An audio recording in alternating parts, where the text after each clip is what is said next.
राणा, आप देख रहे हैं मिड कैप मंत्रा। शुरुआत करेंगे इस वक्त की हेडलाइंस के साथ।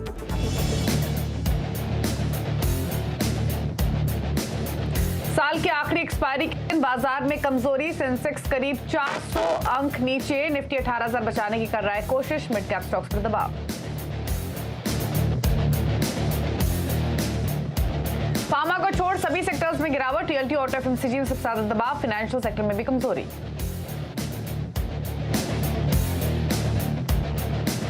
कोविड से जुड़े दवाइयों और उपकरणों के एक्सपोर्ट पर सरकार लगा सकती है लगाम, PPE kit, paracetamol, ventilator, surgical mask के एक्सपोर्ट की हुई है डेली मॉनिटरिंग।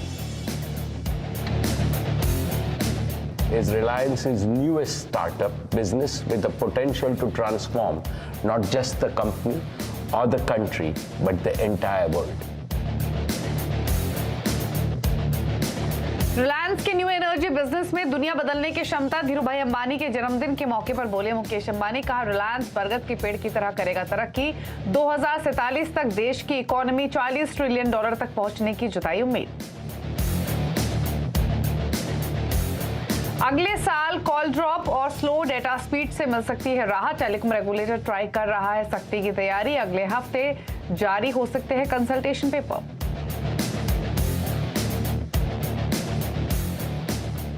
आप देख रहे हैं मिड कैप मंत्रा और बाजार में आज दबाव देखने को मिल रहा है। आज इस साल की आखिरी एक्सपायरी भी है और मार्केट थोड़े प्रेशर में है। निफ्टी हालांकि पूरी कोशिश कर रहा है 18,000 को होल्ड करे रखने की और फिलहाल 18,000 के ऊपर ही कारोबार कर रहा है। बैंक निफ्टी आपको 200 अंक नीचे दिखाई देगा, लेकिन आज मुनाफ वसूली आपको दिखाई देगी मिड कैप स्टॉक्स में। मिड कैप इंडेक्स ऑलमोस्ट 1% नीचे कारोबार कर रहा है आज के सेशन में। चलिए फटाफट से संकेत देख लेते हैं इस वक्त, और उसके बाद स्ट्रैटेजीज पर भी हमारा फोकस रहेगा।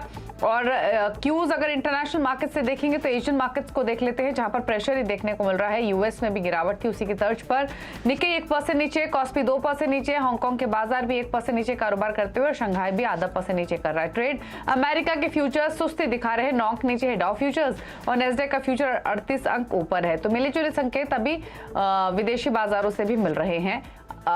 एशिया हालांकि कमजोरी के ही क्यूज दे रहा है। अब ऐसे में अब तक हुआ क्या है बाजार में, एक एक करके बाजार की बड़ी बातें आपके लिए लेकर आते हैं। तो एक दबाव मार्केट में साफ तौर से रिफ्लेक्ट होते हुए निफ्टी 1800 को होल्ड करने की कोशिश में, बैंक निफ्टी अभी भी 190 अंक नीचे है। मिड कैप्स हालांकि जहां खुले वहां से थोड़ा रिकवर तो हुए हैं, लेकिन अभी भी आपको 220 अंकों की कमजोरी दिखाई देगी, जो कि 0.1% के आसपास का फॉल है। साथ ही अगर आप पॉकेट्स देखेंगे तो ऑटो स्टॉक्स में रियल्टी, एफएमसीजी यहां गिरावट हावी होती हुई दिखी है। साथ ही आज के सेशन में कंज्यूमर स्टॉक्स रहे, वहां पर थोड़ा प्रेशर है। सीमेंट, आईटी में भी दबाव देखने को मिल रहा है। थोड़ी सेलेक्ट बाइंग आपको रेलवे स्टॉक्स में दिखेगी और साथ ही शुगर स्टॉक्स, यहाँ पर थोड़ी खरीदारी आज के सेशन में देखने को मिल रही है। ऐसे में अब ट्रेडिंग के मौके कहाँ, इस पर करते हैं बातचीत। प्रकाशगाबा.com के प्रकाश गाबा हमारे साथ मौजूद है। गाबा साहब नमस्कार, स्वागत है आपका।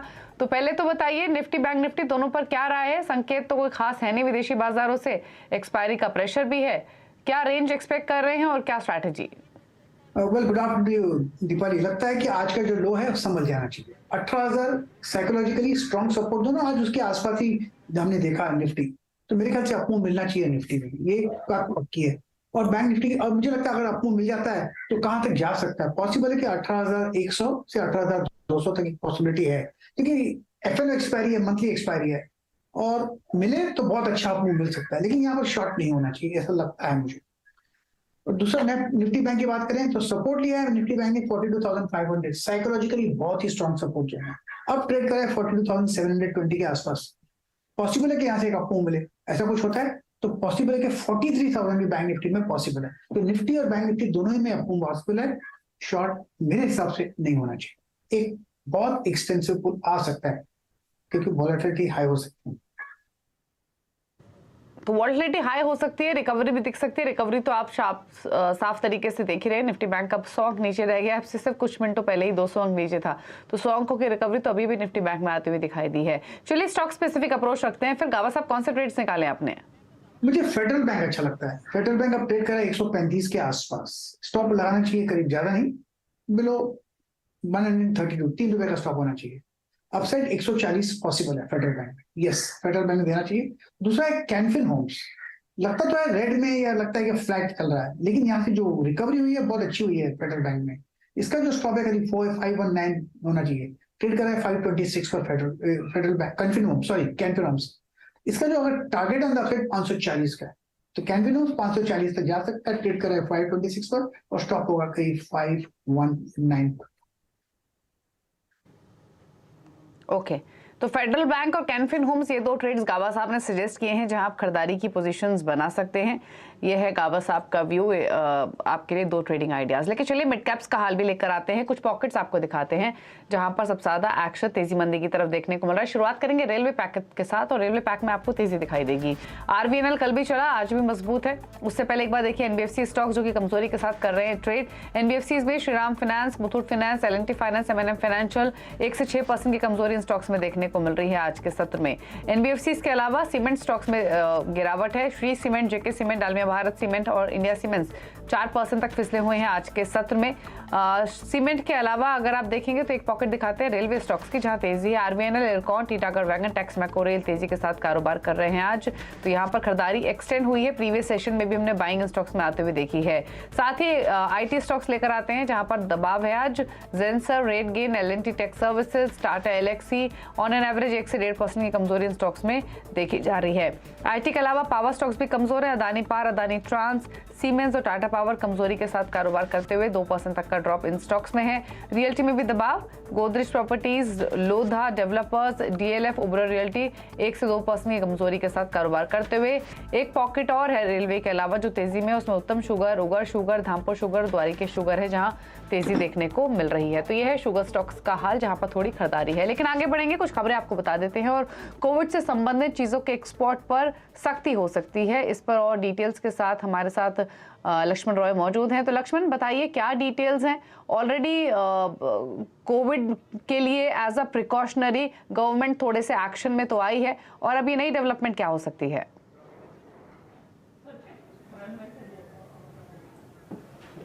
बिल्कुल आपने सही कहा। दरअसल कोविड को लेकर सरकार एहतियातन कई सारे कदमों पर विचार कर रही है। उनमें से एक कदम यह है कि कोविड बढ़ने की स्थिति में जिन जिन चीज़ों की ज़रूरत पड़ती है उनका एक्सपोर्ट तभी हो जब घरेलू ज़रूरतें पूरी हो जाए। यानी एक्सपोर्ट ज़्यादा होगा तो हो सकता है सरकार इन पर शिकंजा भी कस दे। इसमें से सबसे महत्वपूर्ण आइटम है PPE kit, ventilator, mask, sanitiser, paracetamol जैसी दवाएँ। ये चीज़ें ऐसी हैं जो कोविड की संख्या जैसे से बढ़ती इनकी घरेलू डिमांड काफ़ी ज़्यादा बढ़ जाती है।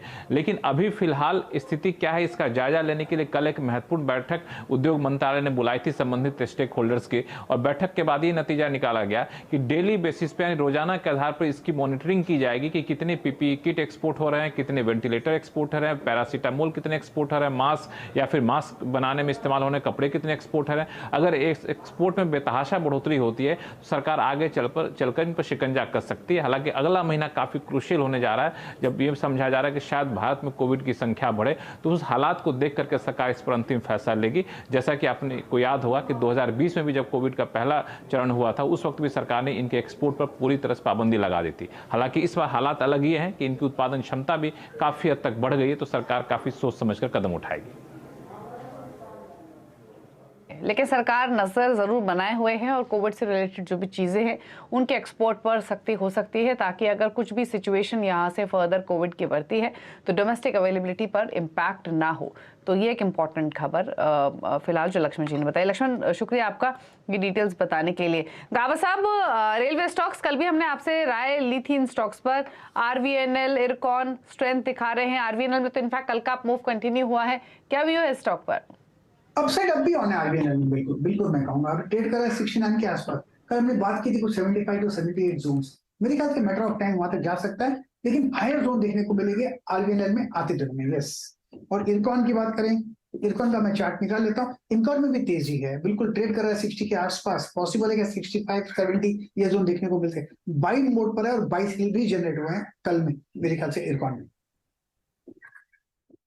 इस बीच मार्केट्स आपको दिखाते हैं। गाबा साहब कह रहे थे कि बड़ा थोड़ी वॉलेटिलिटी बढ़ती हुई दिखाई देगी और रिकवरी लोअर लेवल से आते हुए दिखाई दी है। निफ्टी मिड कैप इंडेक्स हो, निफ्टी बैंक हो, सेंसेक्स ही क्यों ना हो। निफ्टी अब आप देखिए 18,046 पर ट्रेड कर रहा है, आधा % का ड्रॉप है। दिन के निचले स्तरों से आप देखिए मिड कैप इंडेक्स भी 138 अंक रिकवर हुआ है और अब 220 अंकों की कमजोरी देखने को मिल रही है। तो थोड़ी थोड़ी रिकवरी तो बन रही है। निफ्टी बैंक हालांकि बेटर रिकवरी दिखा रहा है, यहाँ पर दिन के निचले स्तरों से 250 अंकों की रिकवरी आते हुए दिखाई दी। अब सिर्फ 90 अंक नीचे कारोबार कर रहा है निफ्टी बैंक, तो यहाँ पर जो रिकवरी है वो ज्यादा शार्प दिखाई दे रही है। लेकिन स्टॉक स्पेसिफिक एक्शन भी है, भले ही चाहे दबाव है आज के सेशन में, लेकिन कुछ स्टॉक्स आपको दिखाई देंगे जो अच्छी स्ट्रेंथ दिखा रहे हैं। सरकारी स्टॉक्स में हमने अभी रेलवे की बात की, वहां तो बाइंग है ही, लेकिन इसके अलावा भी आपको shipping corporation of India, BEML जैसे स्टॉक्स दिखाई देंगे जहां पर खरीदारी देखने को मिल रही है। गार्डन रीच शिप बिल्डर्स, तो PSU स्टॉक्स में एक्शन है। शिपिंग कॉर्पोरेशन ऑफ इंडिया पे गावा साहब की किराए ले भी लेते हैं, क्योंकि यहाँ पर कुछ मिनटों पहले ही थोड़ी खरीदारी वापस इमर्ज होती हुई दिखाई दी है। स्टॉक अब 3% ऊपर ट्रेड करे 144 के लेवल पर। गावा साहब क्या रहा है शिपिंग कॉर्पोरेशन ऑफ इंडिया पर? अच्छा है, मुझे लगता है शिपिंग कॉर्पोरेशन, शायद कल या परसों भी बात की थी हमने शिपिंग कॉर्पोरेशन, अपू ऑन है यहाँ पे। 135 का स्टॉप लगाना चाहिए शिपिंग कॉर्पोरेशन पे प्रोटेक्ट करने के लिए। ट्रेड कर रहा है 144, मुझे लगता है 150 पार कर लेगा। चार्ट स्ट्रक्चर बढ़िया है और हाई टाइम फ्रेम पे चार्ट देखें तो मुझे और ही अच्छा लगता है, वहां पर भी बाय सिग्नल जनरेट हुआ है, तो upside is on shipping corporation बिल्कुल। ओके, तो अपसाइड बरकरार है। शिपिंग कॉर्पोरेशन ऑफ इंडिया में 144 पर कर रहा है ट्रेड। इस स्टॉक पर नजर रख सकते हैं, अगर आपके पास है तो 150 के गावस आपके टारगेट से वहां प्रॉफिट्स लें या फिर रिव्यू कर सकते हैं अपनी पोजीशन को। ये है राय शिपिंग कॉर्पोरेशन ऑफ इंडिया पर। लेकिन आने वाली सदी भारत की है। दरअसल रिलायंस इंडस्ट्रीज की चेयरमैन मुकेश अंबानी का कहना है कि 2047 तक भारत $40 ट्रिलियन की इकोनॉमी बनेगी। उन्होंने कहा कि अगले 25 साल भारत के 5000 साल पुराने इतिहास में सबसे बदलावकारी होंगे। धीरूभाई के जन्मदिन पर रिलायंस फैमिली डे में मुकेश अंबानी ने कहा कि रिलायंस आने वाले दिनों में भी बरगद के पेड़ की तरह बढ़ता रहेगा। Years will roll, decades will pass. Reliance will continue to grow bigger and bigger, like the proverbial banyan tree. Its branches will spread wider, its roots will go deeper, and it will touch the lives of an ever-increasing number of Indians, enriching them, empowering them, nourishing them, and caring for them. The next 25 years are going to be the most transformational in the 5,000-year-old history of India. This is when India is poised to achieve exponential economic growth. We can become a $40 trillion economy by 2047, the centenary of our independence, in a sustainable and stable manner. Reliance family day में मुकेश अंबानी ने यह भी कहा कि उनका new energy business देश के लिए ही नहीं पूरी दुनिया के लिए गेम चेंजर साबित होगा। Is Reliance's newest startup business with the potential to transform not just the company or the country, but the entire world. Reliance has begun implementing two important tasks.